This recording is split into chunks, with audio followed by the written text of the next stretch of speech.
Good evening and welcome to the Wednesday Weed Waffle.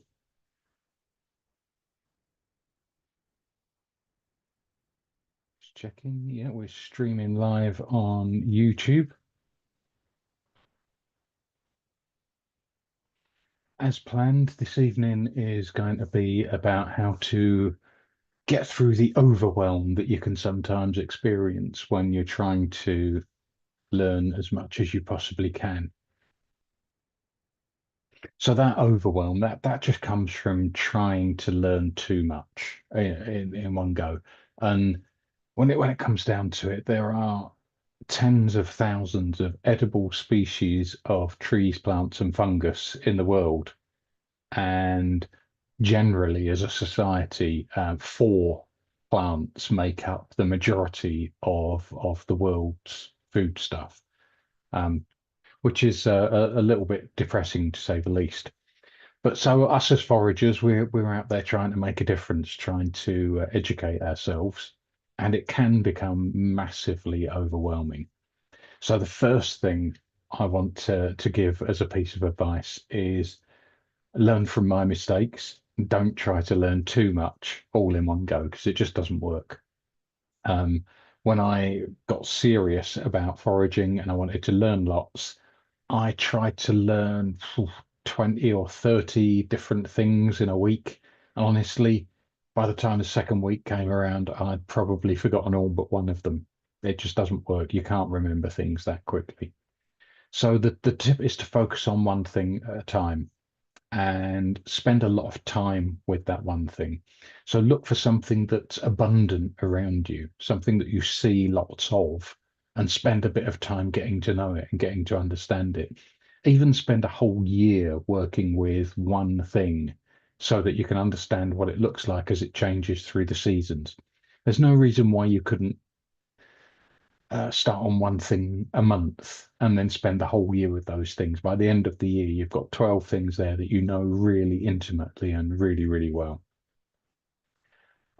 Get to know stories about the plants and fungus and trees if they have stories. Not everything does. But for example, yarrow is one of my favorite herbs. You may or may not be familiar with it, but one of the things that helps it to stick in my mind is knowing that its scientific name is Achillea millefolium. And that name in itself makes it easier to remember. I know it sounds mad that remembering a scientific name makes it easier to remember, but it really does. Because millefolium, break it down into two parts, mille meaning thousand, folium meaning leaves, thousand leaves. And when you look at yarrow, it's got a feathery leaf structure. It doesn't have a thousand leaves, but it looks like it's got a lot of leaves. And Achillea millefolium. So Achillea refers to the Greek hero Achilles, who was taught by the centaur Chiron about battlefield first aid. And he used yarrow on the battlefield to treat soldiers' wounds. In those days, a small wound could get infected and you die shortly after the battle anyway. So he used yarrow and yarrow saved a lot of lives. Now, bearing in mind, this is a thousands of years old story about a mythical person that didn't exist. We found out since that Achillea millefolium, yarrow, is a styptic herb. It stops the bleeding. And it's also antimicrobial, so it would stop infections as well. So when you bring all of these things together, it means that once you've seen the plant yarrow, you know how to identify the foliage and the flowers, and you've got all the stories and the scientific name. Really helps to implant it in your brain and make sure that it never goes away. However, having said that, there is a limit to everyone's capacity for remembering things. And there are tens of thousands of things out there that you could potentially try to remember. Um, I don't want to put a number on the limit, but I think I would struggle to have more than 100 things in my brain that I could instantly say, I know what that is, and here is some information about it. Um, and so, given that there are tens, if not hundreds of thousands of things out there to know, it does place quite a serious limit on your knowledge. However, when you're starting to learn about these things and you want to know about more, there is a bit of a trick.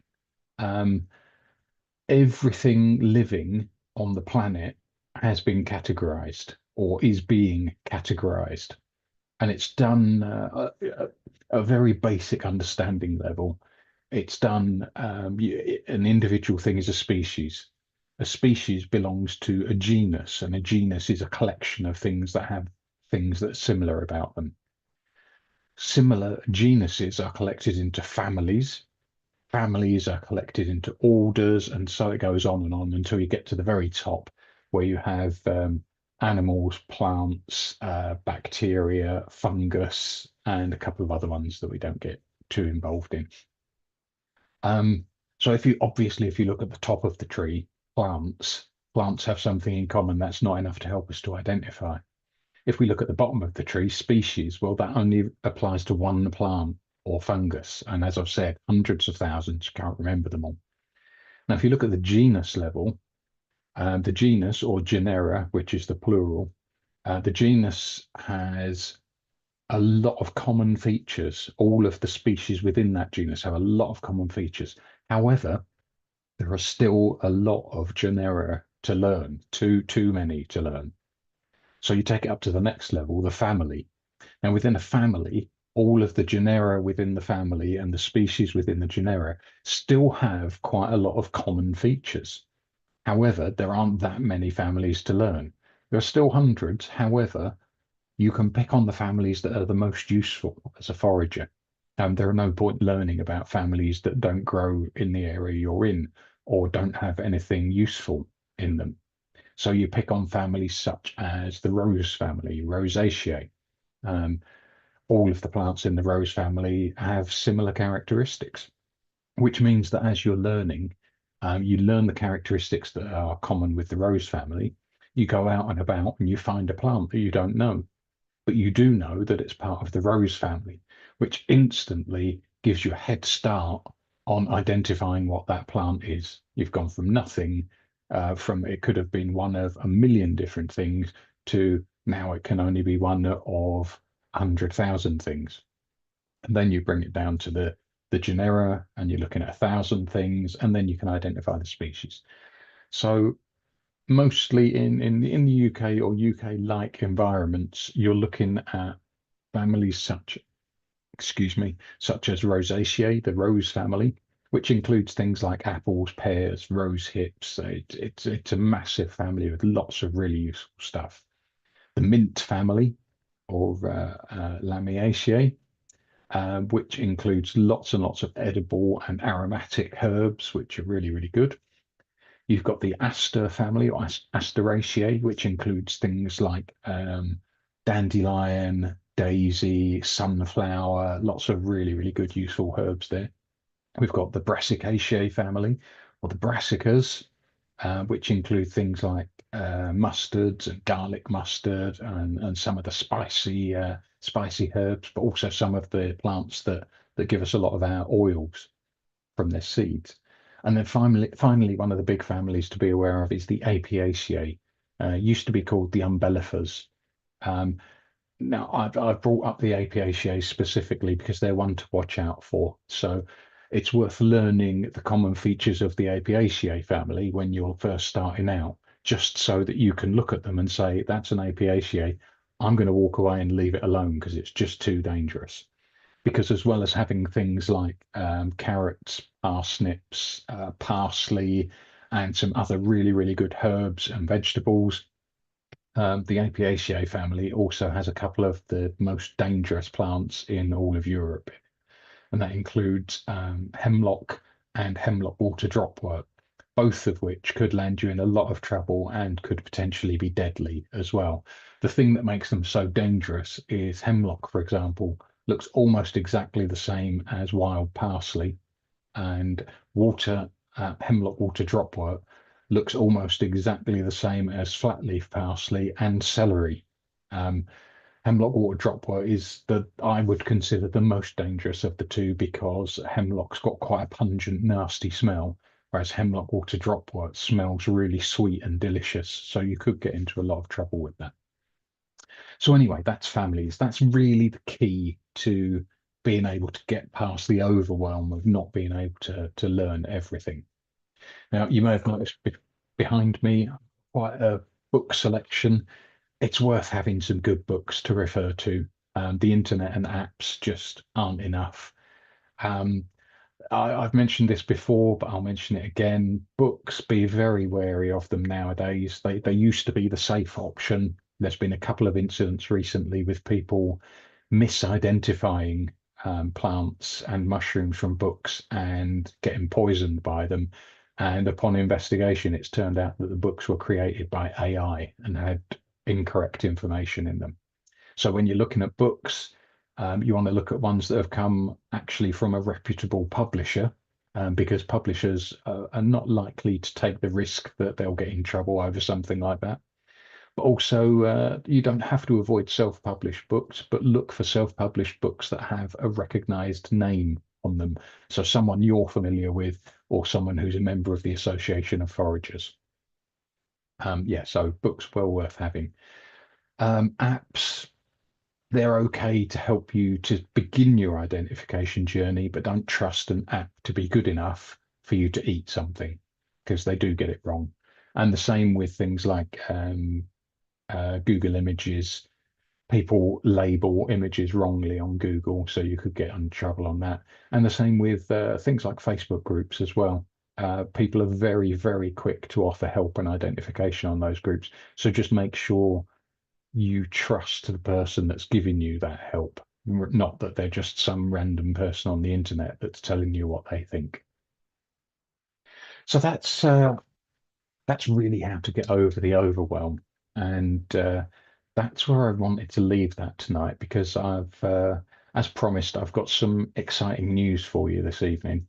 Um, Starting from this evening, actually, I've got a new product that's going to be available, and it's related to the whole overwhelm issue. It's called the Tree, Plant, and Fungi Foraging Masterclass.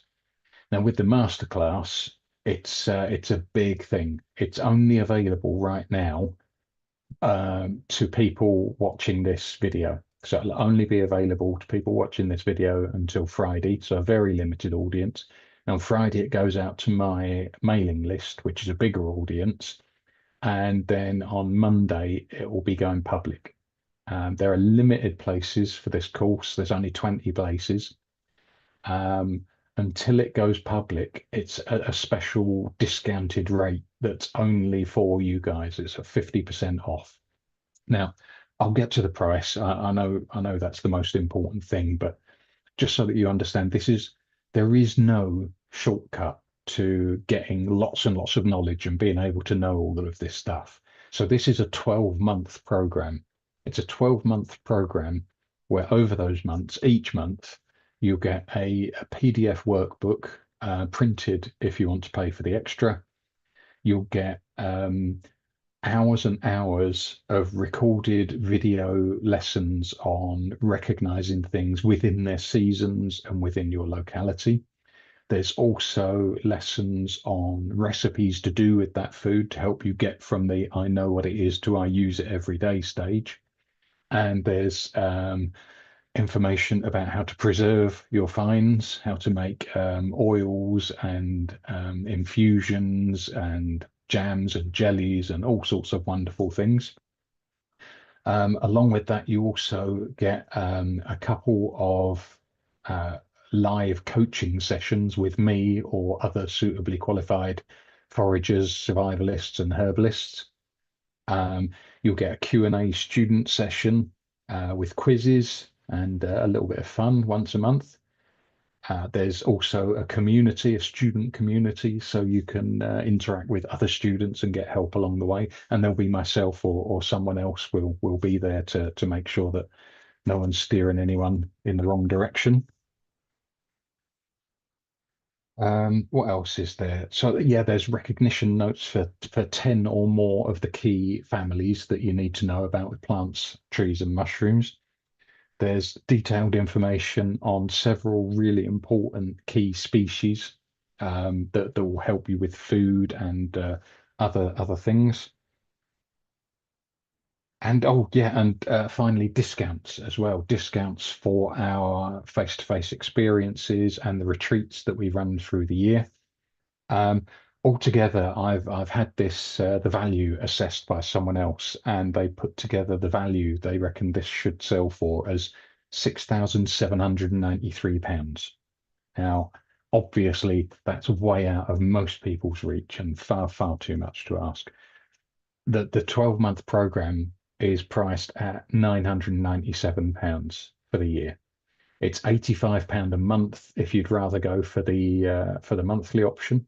But hold on, before you panic and say that's far too much, the Black Friday offer that is only available to people watching this from now until Friday is that it's half price. So 497 for the whole year's content, or £42 a month if you want to go for the monthly option. And that's only available to you that are listening and watching now. Then on Friday, it goes to a slightly bigger audience on my mailing list. And then Monday, it goes out to the public.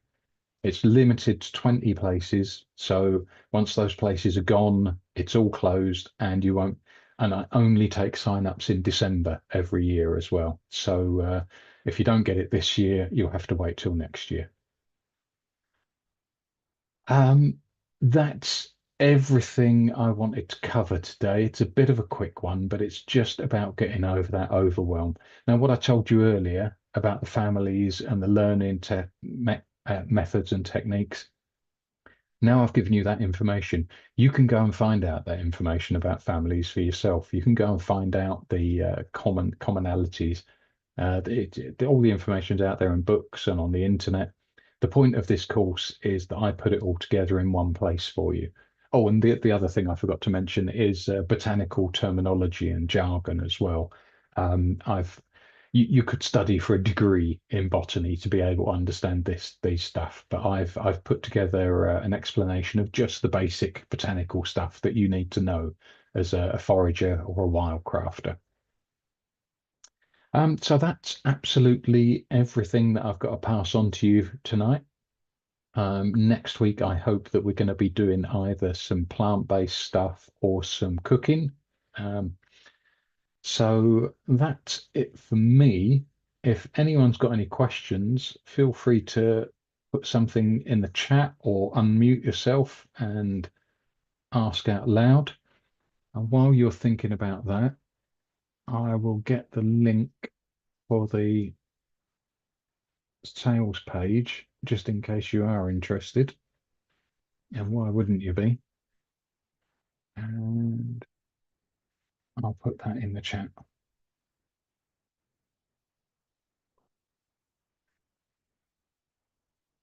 So that's in there. If you want to go and have a look at some more of the details.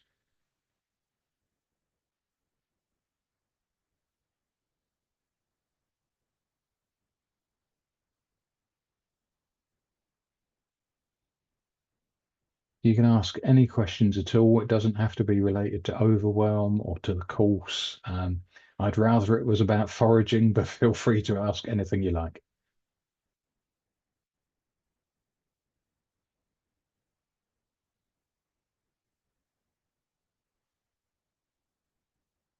Okay, so no questions right now, but I'm going to leave that open to you.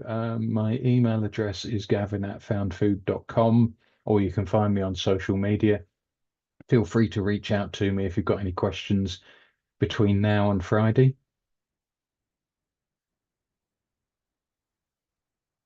Otherwise, thank you very much for coming along. Take a look at the course page. It's got a lot more information on there for you. And if not, I shall see you next week on the Wednesday Weed Waffle.